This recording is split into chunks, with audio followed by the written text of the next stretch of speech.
Seventh Army pushes inland. Palermo has been secured.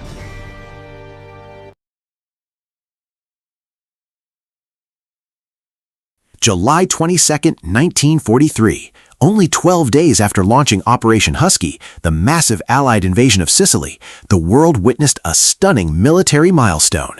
After a blistering, incredibly aggressive advance across the rugged, sun-scorched terrain of western Sicily, U.S. forces successfully captured the historic and strategic port city of Palermo. Under the fierce and uncompromising command of Lieutenant General George S. Patton, Jr., the American Seventh Army marched into the Sicilian capital, effectively slicing the island in half. This was far more than just a victory on paper. The fall of Palermo provided the Allies with a massive, desperately needed deep-water logistics hub in the Mediterranean. Simultaneously, the sheer speed of the city's collapse delivered a devastating psychological blow, completely shattering the morale of the remaining Axis defenders on the island. For the Italian population, it was an undeniable sign that the fascist regime's grip on power was crumbling. For the Allies, it was proof that the American army had evolved into a world-class mechanized force capable of striking with overwhelming speed and precision. To understand how Palermo fell so quickly, we have to analyze the relentless, almost obsessive pace of the Seventh Army's advance, driven entirely by the fiery personality of George S. Patton. Originally, the American role in Operation Husky was relegated to a secondary defensive mission, protecting the left flank of General Bernard Montgomery's British Eighth Army as it pushed up the eastern coast towards Messina. But Patton, deeply competitive and fiercely ambitious, refused to let his army play a minor supporting role.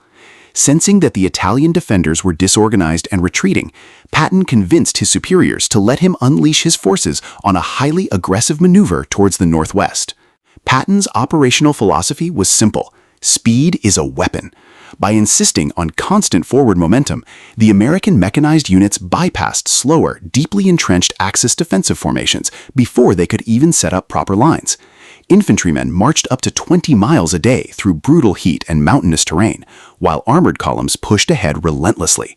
This lightning-fast strategy completely bewildered the German and Italian high commands, allowing the Americans to secure the vital capital of Palermo days ahead of schedule, proving the lethality of American mobile warfare.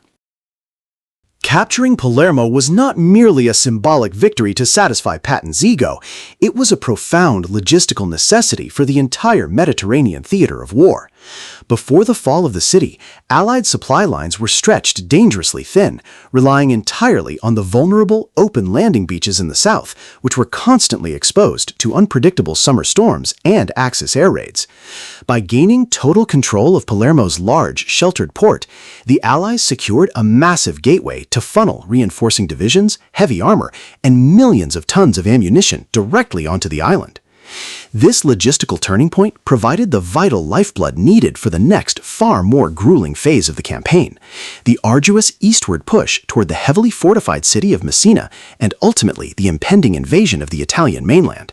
Without Palermo operating as a primary supply base, the Allied advance would have ground to a screeching halt, giving the German forces precious time to dig in and turn Sicily into an unresolvable war of attrition. The fall of Palermo signaled the undeniable beginning of the end for Axis control in Sicily.